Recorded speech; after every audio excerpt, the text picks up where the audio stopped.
형벌의 날을 피하는 방법이라는 제목으로 말씀을 나누고자 합니다.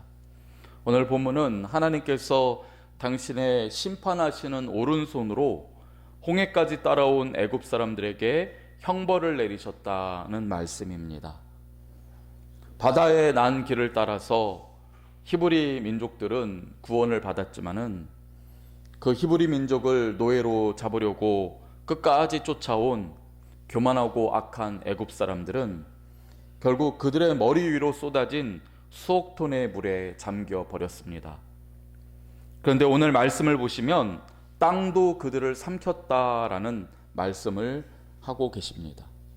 그런 것을 보면 위에서는 물이 덮치고 아래서는 땅이 꺼지면서 이 형벌이 진행된 것을 알 수 있습니다. 이것은 무엇을 말씀합니까? 애굽의 교만한 자들은 단 한 사람도 요행으로 목숨을 건질 수 없었다는 말씀입니다. 주께서는 이미 이 애굽 백성들이 돌이켜서 하나님의 뜻을 따라 행할 수 있는 기회를 주셨습니다. 더구나 그들이 하나님의 자녀가 될 수 있는 그런 기회를 여러 번 주셨습니다. 그렇기에 수많은 잡족들은 이 기회를 얻어서 이스라엘 백성들이 애굽을 탈출할 때 함께 따라 나왔다라는 말씀을 우리가 보았죠. 하지만 그럼에도 이 수많은 기회들을 모두 거부한 사람들이 있습니다. 오히려 주님을 대적한 자들이 있습니다. 그들이 홍해의 바다까지 쫓아왔습니다. 그러자 어떻게 됩니까? 그들에게는 자비 없는 심판만 있을 뿐입니다. 위에서 수억 톤의 물이 덮치고 발밑에서 땅이 꺼짐으로써 그들은 단 한 사람도 그들의 죄악에 따르는 형벌을 피해갈 수 없었다. 오늘 말씀이 분명히 그렇게 기록하고 있습니다. 그런데 성도 여러분, 이들이 받았던 단 한 사람의 예외도 없이 받은 형벌은 주님이 미리 보여주시는 이 세상 마지막 날에 멸망할 자들이 당하는 모습인 것입니다. 그때까지 준비가 되어 있지 않는 사람은 요행으로 단 한 사람도 구원을 받을 수 없다는 것입니다. 2000년 전 우리 예수님께서 이 땅에 오실 때는 죄악 가운데 죽을 수밖에 없는 우리들을 구원하시기 위해 오셨습니다. 그때 주님께서는 당신의 목숨을 대신 내어주셨습니다. 그럼으로써 우리에게는 구원의 길, 생명의 길을 걸어갈 수 있는 기회를 주신 것입니다. 이 세상은 죄악으로 가득한 사망의 바다입니다. 어둠 가운데 표류하는 우리들에게 교회는 등대가 되어 진리의 길을 비춰주고 또는 표류하는 사람들을 구원하는 구조선의 역할을 감당합니다. 그렇게 해서 구원받는 사람들이 이 사망의 바다 위에 주께서 홍해를 가르셨듯이 예수 그리스도를 통해서 만들어주신 생명의 길을 걸어가게 하신 것입니다. 우리가 지금 그 길을 걷고 있습니다. 모두가 다 이 죽음의 바다에서 표류하다가 덮치는 물과 꺼지는 땅으로 영원한 지옥으로 들어가야 하지만은 하나님을 믿는 저희들은 주께서 열어놓으신 이 생명의 바닷길을 걸어서 저 적과 꿀이 흐르는 가나안 땅으로 걸어가는 중에 있는 것입니다. 그러나 주님이 이 땅에 다시 오실 때는 어떻게 됩니까? 그때는 주님이 구원을 위해서가 아니라 이 땅을 심판하시기 위해 오십니다. 그날이 오기 전까지 우리는 이 생명길을 벗어나서는 안 되는 것입니다. 세상 사람들을 보십시오. 주님이 다시 오시기 전까지 그들도 얼마든지 주님께로 돌아갈 기회가 있습니다. 그게 어려운 길이 아닙니다. 그냥 그 자리에서 주님 앞에 영혼의 무릎을 꿇고 지난 날을 회개하고 이제 새롭게 인생의 주인 되시는 예수님을 인정하기만 하면 됩니다. 예수님을 영접하면 그 즉시로 구원의 길을 걸어갈 자격을 얻게 됩니다. 이 일에 돈이 한 푼이라도 듭니까? 피를 한 방울이라도 흘려야 됩니까? 땀과 눈물도 흘릴 필요가 없습니다. 우리 속담에 말 한마디로 천냥빚도 갚는다라는 말이 있죠. 구원도 그렇습니다. 주님의 이름을 부르는 그 말 한마디만 하면 구원의 길을 얻게 되는 것입니다. 예수님 옆에서 십자가에 달린 강도가 그런 구원을 얻지 않았습니까? 목숨이 끊어지기 직전까지 그는 죄악을 밥 먹듯이 해왔습니다. 그랬던 강도라도 목숨이 끊어지기 직전에 주님 앞에 자신을 구원해달라고 요청했더니 즉시로 그는 믿음의 길로 돌아서게 됐고 낙원을 경험하게 되었습니다.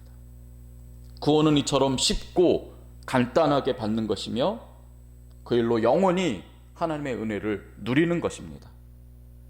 그러나 그럼에도 죽을 때까지 주께서 주시려는 이 영원한 은혜를 거부한 사람은 어떻게 해야 하겠습니까? 홍해바다에서 형벌받은 애굽 백성처럼 그들은 한 사람도 남김없이 심판을 받아야 마땅합니다. 물이 위에서 덮고 땅이 아래에서 꺼지면서 한 사람도 홍해바다에서 교만한 자들이 피해갈 수 없었던 것처럼 끝까지 주님에게서 받는 기회를 거부한 사람은 한 사람도 남김없이 영원한 형벌을 받아야 하는 것입니다. 이 사실을 안다면 우리는 주님 부르시는 그날까지 혹여라도 교만한 마음을 품고 이 믿음의 길에서 벗어나지 않도록 늘 깨어 기도해야 합니다. 목사나 장로라도 죽을 때 보면 예수님을 부인하고 죽는 사람들이 있다고 합니다. 기껏 평생 예수님을 잘 믿다가 마지막에 삐끗하고 어긋난 딴 길로 가는 사람들이 얼마나 많은지 모릅니다. 그것은 그들이 평상시에 깨어 기도하지 않았기 때문입니다. 날마다 깨어 기도해야만 합니다. 그렇지 않으면 아무리 대단한 사람이라도 순식간에 넘어집니다. 왜냐하면 믿음은 지남철이 아니라 전자석과 같기 때문입니다. 지남철은 자체의 자성을 가지고 있어서 늘 자력을 띱니다. 하지만 전자석은 전기가 통할 때만 자력을 띱니다. 믿음은 이 전자석과 같습니다. 오늘 하루 깨어서 기도했으면 오늘 하루 믿음을 가지게 되고 하나님의 은혜로 살아가는 것입니다. 아무리 목사나 장로라도 새벽을 깨어 기도하지 않으면 그날은 믿음 없는 말과 행동으로 주님의 은혜와는 관계없는 내 힘으로 살아가는 그런 하루를 살게 되는 것입니다. 그리고 그런 날이 계속되면 아무리 목사나 장로라도 죽음이 코앞으로 다가오면 두려움과 그동안 죄악의 습관 때문에 주님을 부인할 수밖에 없는 것입니다. 베드로를 보십시오. 예수님이 겟세마네 동산에서 기도하실 때 제자들을 3번이나 깨우면서 같이 기도하자고 하셨습니다. 그런데 그들이 쿨쿨 잠만 잤습니다. 그러더니 어떻게 됩니까? 3번이나 예수님을 부인하고 맙니다. 남들이 다 예수님을 버리더라도 나만큼은 예수님 부인하지 않겠다고 호언장담했지만은 그 호언장담은 기도하지 않으므로 여지없이 무너진 것입니다. 여러분, 우리가 하루를 기도로 열고 이 믿음의 길에서 벗어나 어긋난 딴 길을 걷지 않도록 하루하루를 지켜내는 그 시간이 얼마 남지 않았습니다. 기껏해야 몇 년밖에 남지 않은 분도 있을 것이고 길어봤자 우리들 10수년만 하루하루 이 날을 지키면 됩니다. 그 다음에는 주님의 뜻을 따르고 싶어도 내 마음대로 할 수 없는 날이 오게 됩니다. 주님이 베드로에게 무슨 말씀을 하셨습니까? 내가 진실로 너에게 이르노니 네가 젊어서는 스스로 띠뛰고 원하는 곳으로 다닐 수 있었지만은 늙어서는 너의 팔을 벌리면 남이 너에게 띠를 띄울 것이고 네가 원하지 않는 곳으로 데려가리라 말씀하셨습니다. 베드로가 하나님의 나라를 위해 일할 수 있는 시간이 그리 많지 않다는 것을 알려주신 것입니다. 젊을 때는 당연히 자기 힘으로 허리띠를 두르고 가고 싶은 곳도 거리낌 없이 다닐 수 있지만은 베드로의 인생에 그럴 날이 얼마 남지 않았다는 것을 주님께서 미리 알려주신 것입니다. 그래서 거동이 불편한 몸이 되어서 남이 허리띠를 띄워주지 않으면 바지가 흘러내리게 된다는 것입니다. 원한다고 아무데나 갈 수 없기 때문에 누가 데려다 주지 않으면 집 바깥으로 출입도 할 수 없게 된다는 것입니다. 그러므로 스스로 띠를 두르고 돌아다닐 수 있는 이 짧은 인생, 그때 주님의 나라를 위해 수고하라는 말씀입니다. 어디 베드로만 그렇습니까? 많은 사람들이 내 삶에 여유가 있으면 그때 마음껏 성경도 읽고 기도 생활도 충분히 하겠다라고 생각합니다. 지금은 당면한 일들이 많고 가정일과 직장일과 노후도 준비해야 되기 때문에 지금은 그렇게 하기 어렵답니다. 하지만 삶의 여유가 생기는 날이 되면 신앙생활하기가 더욱 어렵습니다. 그때는 내 마음대로 몸이 움직여주지 않기 때문입니다. 시간은 모든 사람에게 공평한 것이 아닙니다. 객관적인 시간이 있지만은 실제로 우리는 객관적인 시간에 따라 살아가는 존재가 아니라 체감 시간에 따라 살아가는 존재입니다. 체감 시간이 있습니다. 나이에 따라 체감하는 시간은 다릅니다. 저도 어린 시절을 회상해 보면 하루라는 시간이 참으로 길게 느껴졌습니다. 벽에 걸려있는 시계가 돌아가는 것을 보면 그 초침이 한 바퀴 돌아가는 그 1분이 굉장히 길고 지루하게 느껴졌습니다. 그러나 지금 초침을 보시면은 얼마나 이 초침이 빨리 돌아가는지, 어떻게 그때는 그렇게 늦게 돌아가던 초침이 지금은 이렇게 빨리 돌아가나 신기할 정도입니다. 체감 시간이기 때문입니다. 그렇다면 저의 인생에서 젊을 때의 1년과 나이를 먹은 지금의 1년은 같은 1년이 아닙니다. 젊을 때의 1년이 길고 또 오래되는 1년이라면 지금 저에게 1년은 순식간에 지나가는 1년입니다.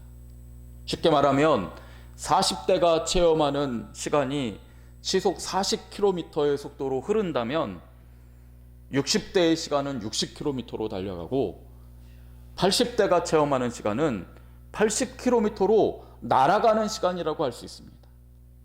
오늘 날짜를 보니 어느 틈에 9월도 다 지나갔습니다. 올해도 석 달밖에는 안 남았습니다. 힘센 궁수가 쏜 화살처럼 올해라는 시간이 이렇게 빠르게 날아가는 중입니다. 성도 여러분, 주님의 은혜로 우리가 이 새벽에 주님의 은혜를 구할 기회를 놓치지 마시기 바랍니다.